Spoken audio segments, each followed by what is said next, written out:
Isi-serve lang po namin yung warrant. Okay.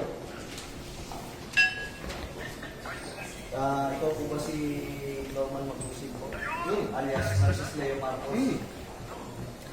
Na.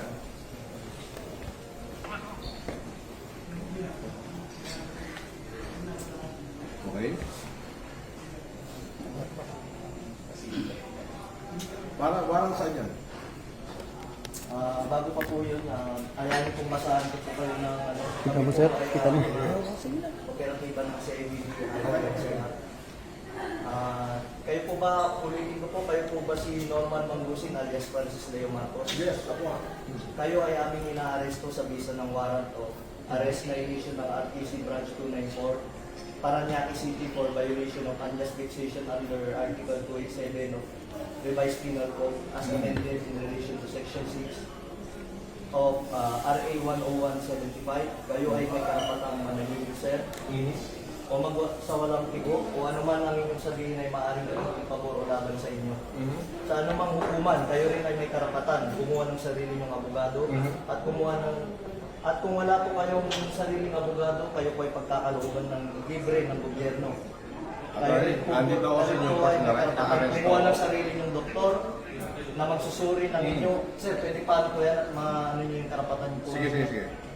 Kayo rin po ay may karapatan po magpasuri sa sino mang doktor at kung wala po kayong kakayahan ay pagkakalooban po kayo ng libre din po ng gobyerno ng doktor na susuri po sa inyo.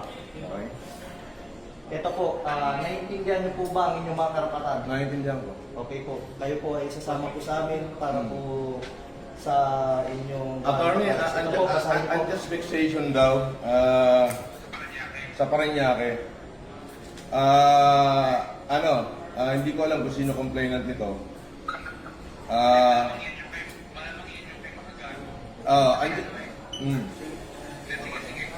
Andito ako sa Newport, ina-arresto na nila ako, sasama ako ngayon, hindi ko natatapusin itong pagkain ko. Inilive na nila ako. Pwede bang sasama na lang ako, Brad? Huwag mo na ako ipahiya. Hindi, kailangan po kasi may procedure po tayo. Sige, sandali. Iramin ko lang. May procedure po tayo, sir. Attorney, nasa ka ba?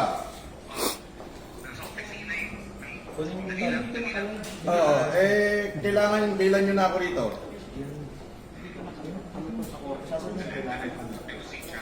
Nang live ko, hindi ko lalabas ng live. Hindi naka-live ko.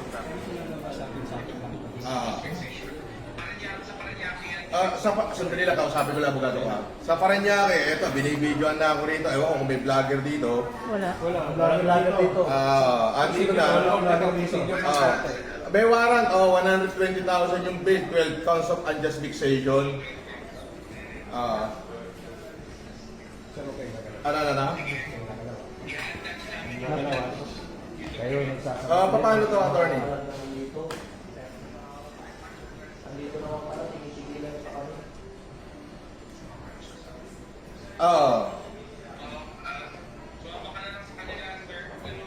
Tapos?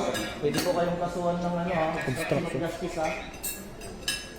Sige, please. Nasabihin nyo, hindi nyo pa alam. Pinagawalan nyo kami mag-video, pero pwede pa lang mag-vlog. Pwede ba yun? Babagkat sa...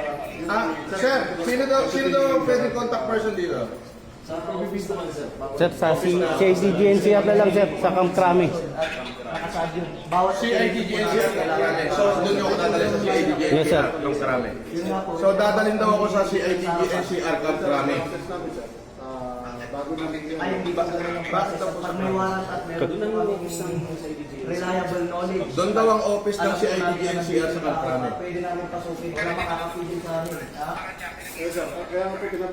Sir, yung warrant, sir, is all over the Philippines, sir. Nation daw, wait daw yung warrant. Maayos mo yung coordination namin with PNP. Kaya nga Hindi naman search warrant yun. pag may ganito operation at kailangan talaga yung video, we need to inform mo na si Paco. Kayo namin. Ganun po kasi yung process ng Paco. Opo, may process po. Pero yun nga po, may knowledge na po. At bibigay sa business na ito mo, dito natin. Pwede mong malis. Sandali, attorney. Ano yan, pwede mong ano yan eh. Pwede mong